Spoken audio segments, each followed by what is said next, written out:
नमस्कार, आप देख रहे हैं BSTV और मैं हूं आपके साथ विवेक पांडे। मैं आज आपको एक खबर बताने जा रहा हूं गुरुकुल को लेकर। अब गुरुकुल को लेकर ये खबर सामने क्या आई है ये मैं आपको बताऊंगा। दरअसल मध्य प्रदेश के स्कूल शिक्षा मंत्री हैं, इनका नाम है राव उदय प्रताप सिंह। उनका कहना है कि प्रदेश में गुरुकुल बनाया जाएगा। सियासत शुरू हो गई है, लेकिन आप पहले गुरुकुल को समझिए। ये ऐलान दरअसल विभाग के रिपोर्ट कार्ड के दौरान वो देते हैं और उन्होंने गुरुकुल को लेकर क्या कुछ बताया, ये कैसा गुरुकुल होगा, ये कितना हाईटेक होगा। और हालिया समय में जब CBSE बोर्ड और ICSE बोर्ड, MPBSE बोर्ड चल रहा है, तो इसमें ये गुरुकुल कितना कारगर होगा, क्योंकि पाषाण विद्या को 2025 में पढ़ाना सिर्फ प्रासंगिक की दृष्टि से नहीं बल्कि उपयोगी दृष्टि से भी देखा जाना चाहिए। हम कहते हैं आज का हमारा बच्चा ग्लोबल विलेज में पैदा हो रहा है, तो फिर ये ग्लोबल विलेज में हमारे गुरुकुल कितने कारगर होंगे और क्या ये टक्कर दे पाएंगे CBSE, ICSE, MPBSE एजुकेशन को, जो पूरी पाठ्यक्रम अब कितना बदल चुका है। खैर, ये हमारी चर्चा का आज विषय होगा, लेकिन आप एक रिपोर्ट देख लीजिए। मोहन सरकार के 2 साल पूरे होने पर स्कूली शिक्षा और परिवहन मंत्री राव उदय प्रताप सिंह ने अपने विभाग का रिपोर्ट कार्ड पेश किया। इस दौरान उन्होंने बीते 2 वर्षों की उपलब्धियों के साथ साथ आगामी कार्य योजना की जानकारी दी। मंत्री ने बताया कि प्रदेश में 2 आदि शंकराचार्य गुरुकुल स्थापित किए जाएंगे, जो राजगढ़ और नरसिंहपुर में बनाए जाएंगे। इन गुरुकुलों में वेद और संस्कृत की शिक्षा के साथ साथ योग का प्रशिक्षण भी दिया जाएगा और पाठ्यक्रम में गाय से जुड़े विषयों को भी शामिल किया जाएगा। मंत्री राव उदय प्रताप सिंह ने ये भी जानकारी दी कि शिक्षा विभाग के लिए एक भव्य और आधुनिक भवन का निर्माण किया जाएगा। भवन में शिक्षक प्रशिक्षण से लेकर विभाग से जुड़े सभी कार्य एक ही परिसर में संचालित होंगे। इसके साथ ही राष्ट्रीय शिक्षा नीति के तहत बच्चों को उनकी स्थानीय भाषाओं मालवी, बुंदेलखंडी, निमाड़ी सहित अन्य बोलियों में पाठ्य पुस्तकें उपलब्ध कराई जाएंगी, जिससे शिक्षा को अधिक सहज और प्रभावी बनाया जा सके। हम एक ऐसा विद्यालय बना रहे हैं अपना राजगढ़ में और नरसिंहपुर जिले में। जैसे इंदौर और उज्जैन में भारत सरकार का सांदीपनि विद्यालय है, संस्कृत का एक बड़ा संस्थान है, सफल संस्थान है। उसकी तर्ज पर हम लोगों ने प्रदेश में आदि शंकराचार्य गुरुकुलम के रूप में 2 जिलों में अभी हम उसको शुरू कर रहे हैं, जहाँ संस्कृत, वेद और योग, इनकी शिक्षा एक साथ एक ही कैंपस में कराई जाएगी। और बाद में जब ये हम आगे बढ़ेंगे तो हमारी योजना ये है कि उसमें गाय के ऊपर भी हम बच्चों को अध्ययन कराएंगे, क्योंकि साइंटिफिकली ये बात प्रूव हुई है कि गाय से व्यक्ति को ऊर्जा मिलती है, प्रेरणा मिलती है, निरोग रहने के लिए एक वातावरण मिलता है। तो वो भी रिसर्च का एक सेंटर होगा। इस तरह की भी हम लोग एक व्यवस्था आगे आने वाले समय में हम लोग करने वाले हैं। गुरुकुल को लेकर अब प्रदेश की सियासत भी तेज हो गई है। कांग्रेस ने शिक्षा मंत्री के बयान पर तीखा हमला बोला है। कांग्रेस विधायक और कांग्रेस अनुशासन समिति के अध्यक्ष डॉक्टर राजेंद्र सिंह ने कहा कि प्रदेश में शिक्षा विभाग की स्थिति पहले से ही खराब है। कई स्कूलों में आज भी बुनियादी सुविधाओं का अभाव है और शिक्षकों की भारी कमी भी बनी है। ऐसे में गुरुकुल खोलने की बात करना सरकार की प्राथमिकताओं पर सवाल खड़ी करता है। उन्होंने कहा कि मंत्री को परंपरागत व्यवस्था के बजाय आधुनिक शिक्षा को मजबूत करने पर ध्यान देना चाहिए, जिससे सरकारी स्कूलों की हालत में सुधार हो सके। कि बुनियादी सुविधाएं नहीं है, शिक्षक नहीं है। 100 विद्यार्थी अगर किसी विद्यालय में है, एक शिक्षक है 100 के पीछे। विज्ञान की अगर कक्षा है तो विज्ञान का वहाँ शिक्षक नहीं है। तो ये बड़ी अव्यवस्था है। शिक्षा विभाग बड़ी दुर्गति को प्राप्त हो रहा है। भवन नहीं है, पेयजल नहीं कहीं पर। गुरुकुल ठीक है, हमारे पुरानी परंपरा का हिस्सा है और उसे हम अगर कुछ प्रमोट कर रहे हैं, लेकिन फोकस में रखें। विज्ञान और टेक्नोलॉजी इसकी शिक्षा ना हो तो आज आधुनिक युग में जो हमारी प्रतिस्पर्धा है अलग अलग मुल्कों से, तो हमारे बच्चे कहाँ खड़े होंगे भविष्य में जाकर, ये चिंता का विषय है। कुल मिलाकर स्कूली शिक्षा मंत्री राव उदय प्रताप सिंह ने शिक्षा के स्तर को बेहतर बनाने के लिए कई बड़े दावे किए हैं और अगले 3 वर्षों का रोड मैप भी सामने रखा। वहीं विपक्ष ने इन दावों पर सवाल खड़े करते हुए शिक्षा व्यवस्था में सुधार न होने के लिए सीधे तौर पर मंत्री को जिम्मेदार ठहराया है। भोपाल से मनोज राठौर की रिपोर्ट। तो देखिए, सबसे पहले सच्चाई को जानना बहुत ज़रूरी होता है, इसलिए हमने आपको रिपोर्ट दिखाई। अब हम चर्चा की शुरुआत करते हैं 2 खास मेहमानों के साथ। हमारे साथ मध्य प्रदेश के बड़े जाने माने वरिष्ठ पत्रकार गौरव चतुर्वेदी जी जुड़ चुके हैं। स्पर्श चौधरी जी हमारे साथ जुड़ रही, प्रवक्ता हैं मध्य प्रदेश कांग्रेस की। बहुत स्वागत है आप दोनों मेहमानों का। शुरुआत करते गौरव जी आपसे, और वाकई में मैं अतीत के गौरव में ही जाऊँगा, लेकिन अतीत के गौरव में बहुत कुछ छिपा है। आज क्या प्रासंगिक है? एक आईसीएसई सीबीएसई को जब हम देखते हैं सर, तो स्ट्रक्चर्ड सिलेबस है, वहाँ पर अंग्रेजी की दक्षता किसी से छिपी नहीं है, बोर्ड है, रिजल्ट, करियर पाथ, ये सारी चीज़ें, और ग्लोबल एक्सेप्टेंस। अब आ जाइए गुरुकुल पर। मेरा संस्कृत बोलना क्या स्विट्जरलैंड में प्रासंगिक रहेगा, रशिया में प्रासंगिक रहेगा, सिडनी ऑस्ट्रेलिया में प्रासंगिक रहेगा, या फिर बस ये गुरुकुल नाम भर के गुरुकुल आ जाएंगे? जी, संस्कृति की बात हो या इतिहास की बात हो, हर विद्यार्थी को इन बातों से अवगत होना चाहिए। हर स्कूलों में पाठ्यक्रम के तौर पर ये शामिल होना चाहिए, इस बात से इनकार नहीं है। लेकिन गुरुकुल, अगर स्पेशल आप स्कूल खोलने की बात कर रहे हैं, तो उन संसाधनों को आप जो स्कूल संचालित किए जा रहे हैं उन्हीं में बढ़ाइए तो ज्यादा बेहतर होगा। एक अलग से आपको बजट आवंटित करना पड़ता है, सारी व्यवस्थाएं आवंटित करना पड़ती है। अब आप गाय के बारे में शिक्षा देने की बात कर रहे हैं, तो सबसे पहली चीज जरूरत है कि गाय की सुरक्षा कैसे की जाए। शिक्षा मंत्री परिवहन मंत्री भी है, और उन्हें ये भी मालूम है कि पूरे मध्य प्रदेश की सड़कों पर खुलेआम गाय घूमती रहती हैं, जो दुर्घटना का शिकार होती है। ऐसी गायों को बचाने की जरूरत है। आप शिक्षा देकर क्या करेंगे? गाय को लेकर के निबंध या गाय को लेकर के निबंध हम बचपन से पढ़ते आ रहे हैं, लिखते आ रहे हैं, तो क्या हमें अपनी गाय के प्रति जानकारी नहीं है, या हमें अपनी संस्कृति के प्रति जानकारी नहीं है? ये सारी जानकारियां होने के बाद भी एक एजेंडे के तहत अगर आप स्कूल चालू कर रहे हैं तो गलत है। मेरा मानना है कि आप पूरे प्रदेश में कुछ स्कूलों को चिन्हित करके उनमें ये विषय आप पढ़ाना शुरू करते हैं। संस्कृत की कोई बुराई थोड़ी है। संस्कृत में जो साहित्य भारत में रखा हुआ है, अभी उनका अगर विस्तृत विश्लेषण किया जाए तो बहुत सारी चीजें आपके सामने, हमारे सामने आएंगी। चूंकि सारे वेद, महाग्रंथ, धार्मिक ग्रंथ संस्कृत भाषा में ही लिखे गए थे, इनका विश्लेषण होना चाहिए। इनमें से आपको बहुत सारी चीजें मिलेंगी, लेकिन एजेंडे के तहत स्कूलों को शुरू करना या अपनी उपलब्धि के तौर पर बताना ये अनुचित है। पर एक बात ये भी रहती है कि हिंदी मीडियम का जो छात्र रहता है, आज 2025 में भी उसे इंग्लिश के ही दरवाजे खटखटाने पड़ते हैं, और ज्ञान का पैमाना हमारे देश में भाषा से बहुत जमाने से चल रहा है।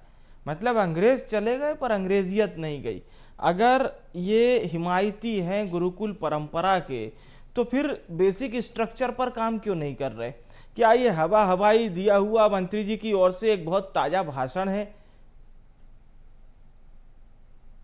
नहीं, ये मंत्री जी की ओर से दिया गया ताजा भाषण नहीं है, पूरी सरकार का एक एजेंडा है। अब आप देखिए, मध्य प्रदेश में मेडिकल एजुकेशन की शुरुआत हिंदी में की गई। आज कितने स्टूडेंट हिंदी में पढ़ाई कर रहे हैं? जो सब्जेक्ट जिनका विश्लेषण इंग्लिश में ही हो सकता है। गौरव जी, सबसे बड़ा सवाल तो ये खड़ा होना चाहिए, स्वास्थ्य मंत्री जी से पूछा जाना चाहिए, अब तो चिकित्सा शिक्षा भी स्वास्थ्य में आता है, मर्ज कर दिया, कि भाई हिंदी में कौन सी दवा आती है? बताइए आप, कौन सी दवा एलोपैथिक की हिंदी में आती है? वो बोलेंगे पैरासिटामोल, वो हिंदी में लिखा है, लेकिन हिंदी में कोई दवा नहीं आती, आयुर्वेदिक आती है। ठीक है, मैं आऊँगा सर आपके पास, चर्चा में अभी बहुत कुछ बचा है। स्पर्श जी का रुख करते, क्या कहेंगी आप, क्योंकि पूरा मामला आपके सामने है। क्या मध्य प्रदेश में शिक्षा व्यवस्था इतनी शानदार हो चुकी है कि अब हम मौजूदा चीज़ पर ध्यान न देकर अतीत के गौरव को फिर से बाहर निकाले, मैं इसका विरोध नहीं करता हूं, लेकिन मौजूदा व्यवस्था पर भी बात होनी चाहिए। स्पर्श जी। जी, तो पहली बात तो ये कि बड़ी बड़ी अच्छी आपने गौरव जी और आपने बात रखी कि बुनियाद पुराने समय की शिक्षा वर्सेस अभी की, लेकिन मैं तो एक्चुअली मुझे लगता है कि संस्कृत एक बहुत ही वैज्ञानिक भाषा है, गणितीय भाषा है, उसमें कोई गुरेज नहीं है। सवाल ये है कि सनातन धर्म का स्वयंभू ठेका लेने वाले लोग जब बातें करके नाम बदल कर काम कुछ और करते हैं, सवाल तब उठता है। तो मैं आपको ले चलती हूँ मध्य प्रदेश के 2 संस्कृत विश्वविद्यालयों की दुर्दशा के ऊपर। उज्जैन में स्थित है महर्षि पाणिनि संस्कृत और वैदिक विश्वविद्यालय, जहां पर अवैध जमीन पर कब्जा, दूसरा शौचालय और पानी की दुर्दशा, बच्चे कर रहे हैं आंदोलन उसके लिए विरोध। तो अब आप बताइए कि अगर संस्कृत मैं तो उस टॉपिक पे तो बाद में आऊंगी कि संस्कृत की रेलेवेंस या जो भी उस पढ़ाई का रेलेवेंस, लेकिन मूलभूत जो हमारे कॉमन इशू है कि हमारे शैक्षणिक संस्थानों में पीने का पानी नहीं है, शौचालय ढंग के नहीं है, तो हम क्या बड़ी बड़ी बातें कर रहे हैं। दूसरी बात, केंद्रीय संस्कृत विश्वविद्यालय के बच्चों को ले लेते हैं, तो 11वीं और 12वीं के जो बच्चे वहां से निकलते हैं उनको नौकरियां नहीं मिलती हैं, CUET और जो अग्निवीर उसके एप्लीकेशंस में वो अप्लाई नहीं कर पाते हैं, आपकी डिग्रियां मान्य नहीं हो रही हैं। तो आप उनका जो आप कह रहे हैं ना कि ग्लोबल एक्सेप्टेंस, अरे ग्लोबल तो छोड़ दीजिए, देश में एक्सेप्टेंस का बताइए, ये हालत है। तो संस्कृत की पढ़ाई कीजिए, बहुत अच्छी बात है, भारतीय संस्कृति का ज्ञान होना चाहिए, हालांकि जो लोग दोगलापन करते हैं उनसे परे होना चाहिए, लेकिन फिर भी अच्छी बात है। दूसरी बात, वेदों की बात हो रही है, तो ऐसा है ना कि वेदों में कहा गया है कि राजा प्रजा की शिक्षा दीक्षा का ध्यान रखता है। शिक्षकों के स्तर होते हैं, कुलपति, आचार्य, उपाध्याय, प्रवक्ता, पाठक। शिक्षकों की हर क्वालिटी के अकॉर्डिंगली, योग्यता के कुलपति नहीं, अब हमारे यहाँ कुलगुरु कहा जाता है। देखिए, गुरुकुल बोल देने से प्रदेश में गुरुओं की क्या स्थिति है, शिक्षकों की, उसकी तो बात ही छोड़ दीजिए, उसमें तो मैं आती हूँ थोड़ी देर में। तो तार्किक शक्ति का विकास वेदों की शिक्षा में बहुत महत्व रखता था। मैं वेदांता की स्टूडेंट भी हूँ और मैं खुद एक एजुकेशन सेंटर रन करती हूँ, तो मुझे पता है कि सवाल जवाब प्रश्न इसका क्या महत्व है। सवाल ये है कि प्रदेश के 8,000 से ज्यादा स्कूल ऐसे हैं कि जिनमें एक टीचर है, 28,700 से ज्यादा स्कूल ऐसे हैं जिसमें 2 टीचर हैं। अतिथि शिक्षकों की हालत इतनी खराब है, सैलरी नहीं मिल रही है, उनकी सैलरी इतनी कम होती है, अतिथि शिक्षकों की भर्ती में जो इतनी डिले होते हैं, वर्ग 1 वर्ग 2 के घोटालों के लिए धरना दे रहे हैं लोग, भर्तियों में डिले हो रहे हैं। हाल ही की घटना है, फर्जी DED सर्टिफिकेट के आधार पर बहुत सारी बातें हैं स्पर्श जी जिस पर हम चर्चा कर रहे हैं, और एक बार फिर से गौरव जी का रुख करते हैं। गौरव जी, ये अच्छा स्लोगन अगर मैं भी दे दूं, 2-4 बढ़िया कविताओं में से 15-16 शब्द अच्छे अच्छे छांट के, तो मुझे लगता है कि मैं भी कुछ बहुत अच्छा लिख दूंगा, लेकिन इससे सत्यता छिप नहीं सकती। एक बड़ी अच्छी कहावत है कि सच्चाई छिप नहीं सकती बनावट के उसूलों से, और खुशबू आ नहीं सकती कागज के फूलों से। तो मुझे लग रहा है कहीं ना कहीं मंत्री जी सच्चाई स्वीकार नहीं करना चाह रहे। बीते दिन भी जब परिवहन विभाग का भी वो मसौदा पेश कर रहे थे और उनसे सौरभ शर्मा को लेकर, जिस प्रकार से RTO में दलाल किस प्रकार से हावी हैं, इसको लेकर सवाल किया गया, तो बड़ा किनारा कर गए थे। यानी कि ये एक अच्छी परंपरा आ गई है कि आप सवाल से बढ़िया आराम से प्रेम भाव से किनारा कर जाइए, कोई विवाद मत कीजिए, सब बढ़िया बढ़िया हरा हरा दिखेगा। विवेक जी, कल की प्रेस कॉन्फ्रेंस का मैं एक सवाल आपको बता दूं कि जब एक पत्रकार ने ये सवाल किया कि क्या परिवहन विभाग में वसूली हो रही है और ऊपर तक जा रही है, तो मंत्री जी का कहना था कि वसूली बंद है, लेकिन हंगामा इसी बात का है ना, पूरी सरकार चाहती है कि किसी भी तरीके से वसूली वापस शुरू हो, या जो भी हो रहा, जिस तरीके से बातें सामने आई, हंगामा किस बात का। एक पत्रकार वार्ता में अगर परिवहन मंत्री इस तरीके से जवाब दे रहे हैं तो किस बात की बात करें। आप सच्चाई स्वीकारिए कि पहले वसूली हो रही थी, अब नहीं हो रही, या पहले भी वसूली हो रही थी, आज भी हो रही। जब उसी एक अखबार में, प्रतिष्ठित अखबार में एक खबर छप रही है कि 5 किलोमीटर तक एक ट्रांसपोर्ट बैरियर पे काम करने वाला व्यक्ति वसूली के लिए लटक कर चला गया। ऐसी परिस्थिति में पूरी सरकार, ये सरकार का जवाब है, परिवहन मंत्री का जवाब है, पूरी सरकार अगर इस तरीके से गंभीरता को प्रदर्शित नहीं कर रही है तो इसका मतलब है कि कहीं ना कहीं कोई गड़बड़ी है, पहली चीज। दूसरी चीज, क्योंकि मूल मुद्दा आज हमारा शिक्षा का है, जी बिल्कुल बिल्कुल बिल्कुल बिल्कुल जी, जो देखिए अभी एसआईआर का मामला चल रहा है, हाँ, कई शिक्षकों को आपने एसआईआर में लगा दिया, 3 महीने बाद मध्य प्रदेश में परीक्षाओं की तैयारी, परीक्षाएं होना है, स्टूडेंट पढ़ेगा कब, टीचर पढ़ाएगा कब, सारे के सारे एसआईआर में लगे हुए थे। एक चीज तो ये हुई, दूसरी चीज वो जो एसआईआर में कर्मचारी लगे थे उनमें से कईयों की मृत्यु हो गई, जिनको लेकर के सवाल खड़े हुए। तो सरकार ने जिस तरीके से इसको इग्नोर किया या अनदेखा किया, ये भी एक सवाल खड़ा होता है कि आपके साथ काम करने वाले व्यक्ति के प्रति आप किस तरीके की भावनाएं लेकर काम करते हैं। और जब लंबे समय से ये बातें समाज में उठ रही है कि शैक्षणिक कार्य में लगे हुए व्यक्ति को आप किसी भी अन्य कार्य में नहीं लगाएंगे, तो आखिर क्यों लगा दिया जाता है? जब तक ये व्यवस्थाएं नहीं बनाएंगी, व्यवस्था अभी सबसे बड़ी जरूरत है कि जो व्यवस्थाओं की जरूरत है, जिन स्कूलों में शिक्षक नहीं है वहां आप शिक्षक लाइए, जिन स्कूलों में क्लासेस नहीं है वहां क्लासेस खड़ी कीजिए, जिन स्कूलों में प्रिंसिपल नहीं है, पीने का पानी नहीं है, टॉयलेट्स नहीं है, वहां वो व्यवस्थाएं कीजिए। ये तो कर नहीं रहे। एक नए एजेंडे के तहत कभी आदि शंकराचार्य के नाम पर, कभी संदीपनी के नाम पर, कभी श्री कृष्ण पाठक के नाम पर इस तरीके की जो नौटंकी सरकार करती है, ये गलत। गौरव जी, क्या है कि रिपोर्ट्स कहती है कि अगर हम हमारी लोक भाषा में पढ़ाई करें तो हमारा मानसिक तनाव बहुत हद तक कम होगा, लेकिन हमने क्या ऐसा पूरा सिस्टम डेवलप किया है? क्योंकि वो जैसे आपने कहा था कि एमबीबीएस में पढ़ाई आ गई हिंदी में, लेकिन कितने लोग कर रहे हैं? अभियांत्रिकी अगर मैं कहूं तो बहुत लोगों को पता ही नहीं होगा कि मैं इंजीनियरिंग का हिंदी नाम बता रहा हूं, अभियांत्रिकी। तो इंजीनियरिंग गांव देहात में भी आप बोलेंगे तो लोग समझ जाएंगे, पर अभियांत्रिकी कोई नहीं समझेगा। अभियंता वो लोग जानते हैं जो बिजली विभाग और पीएचई के चक्कर लगाते हैं, वहां अभियंता लिखा रहता है। तो अगर हम इस स्तर पर हमारे शिक्षा को समझ पाए हों और वहां हम संस्कृत को डेवलप करने का एक शिगुफा छोड़ रहे हैं या फिर बहुत बड़ा मसौदा तैयार कर रहे हैं, तो मुझे लगता है कि मौजूदा स्थिति पर हमारा फोकस नहीं है। गौरव जी। विवेक जी, स्थानीय भाषाओं को विकसित किए जाने की जरूरत है, इस बात से इनकार नहीं कर रहे। जी जी। आप और हम अलग अलग इलाकों से आते हैं, वहां की स्थानीय बोली अलग अलग है, वो आपको भी आती है, मुझे भी आती है। अब उस दिशा में कैसे उन्नत काम किया जाए, ये स्कूलों में पढ़ाए जाने का विषय नहीं है। ये विषय महाविद्यालय स्तर पर कैसे उसके साहित्य को आगे बढ़ाया जाए, कैसे उस साहित्य की सुरक्षा की जाए, उसको लेकर के। लेकिन आप बात कर रहे हैं कि स्कूलों में पढ़ाया जाएगा, स्कूलों में पढ़ाए जाने की आवश्यकता ही नहीं है, क्योंकि जो बच्चा बुंदेलखंड में रहता है वो बुंदेलखंड की स्थानीय बोली बोलेगा, जो मालवा में रहता है वो मालवी बोलेगा, जो निमाड़ में रहता है वो निमाड़ी बोलेगा, जो चंबल में रहता है वो ग्वालियर की जो भाषा है उस भाषा को बोलेगा। तो इसकी जरूरत ही नहीं है। लेकिन अनावश्यक तौर पर एक शिगुफा खड़ा करना या एजेंडा खड़ा करना, ये सरकारों का कर्तव्य हो गया और इस पर रोक लगना चाहिए। रोक लगना चाहिए, बिल्कुल। और भाषा को लेकर तो एक बहुत बड़ी हमारा विवाद बहुत लंबे समय से चल रहा है, जो राजनीतिक रूप भी ले लिया। और लेकिन 100 बात की एक बात, जो देश अपनी भाषा में सोचता है वो दुनिया को दिशा भी दे सकता है।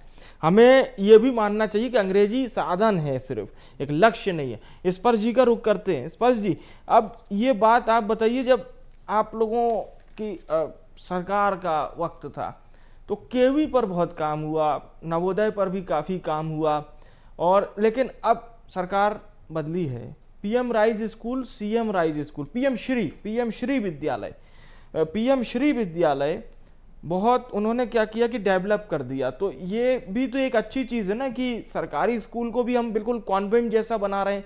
केंद्र स्तर पर भी, राज्य स्तर पर भी काम चल रहा है। ये बिल्कुल सही बात है। हमारे देश के ग्रामीण अंचल के बच्चों के लिए जो जवाहर नवोदय विद्यालय की जगह है वो कोई नहीं ले सकता। जो एकलव्य हमारे ट्राइबल बेल्ट के बच्चे, तो ये सभी स्कूल्स का इंपॉर्टेंस रहा है। लेकिन ये भारतीय जनता पार्टी की सरकार में एक नया कल्चर चला है कि पहले शासकीय स्कूलों की क्वालिटी को डिग्रेड होने दिया जाए, गिरने दिया जाए।